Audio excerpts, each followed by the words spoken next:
Good, okay. Here's a Garmin GNS 430 GPS. I'm gonna do a very brief setup, run you guys through how it works. So to enter the setup menu, you hold enter, menu, press and hold, and power it on.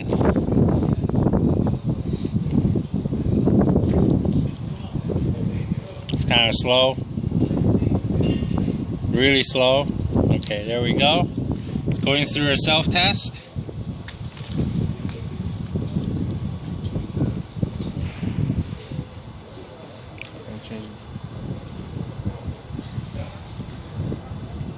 Blah, blah, blah. Blah. And apparently it's XM satellite radio. So you don't have to listen to those FM, AM crap. So here we have the instrument panel self-test.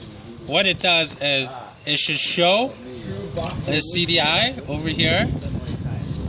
It says half left, which is something's wrong, which I believe is the wiring. It says half left, but it's centered, flag out of view, etc. But this is a way for you to test if your instrument panel is working correctly. And then we can go to the next menu. This is your now whenever you install this system, you need to, depending what you hooked up with, it specify high airing speed or low speed. So you can change that here. The wrong setting could make the system, well, it will make the system non-operational. Right, there's the two ins and outs. Here we have the 4-channel input-output. You can hook up stuff like weather radar, lighting detector, etc., storm scope. And the next menu, you can set up your fuel, what type of fuel you take, how big is your fuel tank, etc. Here are your other inputs. It can display stuff like outside air temperature, total air temperature, indicated airspeed, true airspeed, barometric altitude, wind direction, you name it. Here are other inputs, same thing. So yep, that is the gist of the setup panel. So right after you finish installing, you should run about according to manufacturer specification, there's about 20-page tests you have to run through here, and a checklist to make sure this thing's installed correctly. Stop it. Okay, welcome to part 2 of our tutorial for the GNS 430. So this is just the instrument panel self-test, so you just hit enter through these. And as you can see in the top here, satellites are being acquired with our antenna. It's going to take a few minutes to acquire the satellites and get all the information.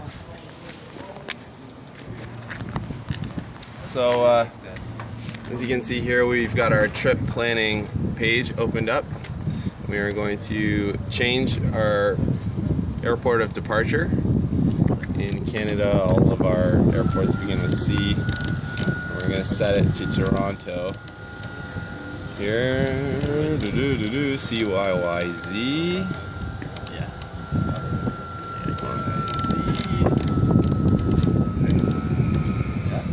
Toronto Pearson International Airport. And we're going to change the next one to C. Let's go to Oshawa. Oops, too far there.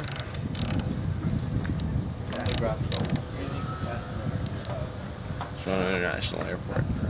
And there, as you can see, we've got our distance, our estimated time en route, the relative bearing, and whatnot. And if we now leave this,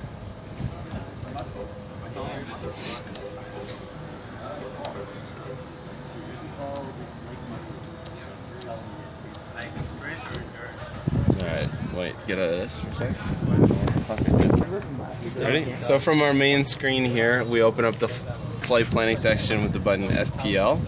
Push the center button to open up the option to change these fields, and we can set new airports or fields that we want to fly to. So I'll just quickly do one here. CYPQ. We can go to Peterborough. There we go. That's our waypoint there. And now, if we come out, it will give us. This is the direct information to Oshawa, and then the flight plan also contains the Peterborough. And then if we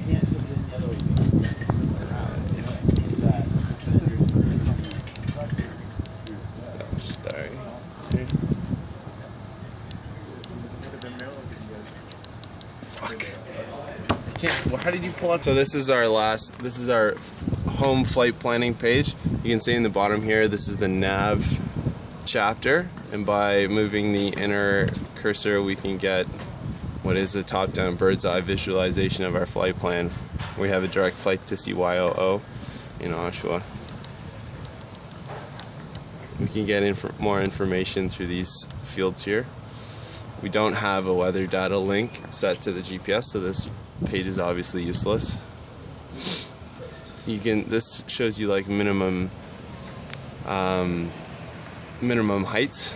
These red triangles are obstacles. These are key frequencies that are used in and around the area at CYOO. ATIS, which gives you your weather information.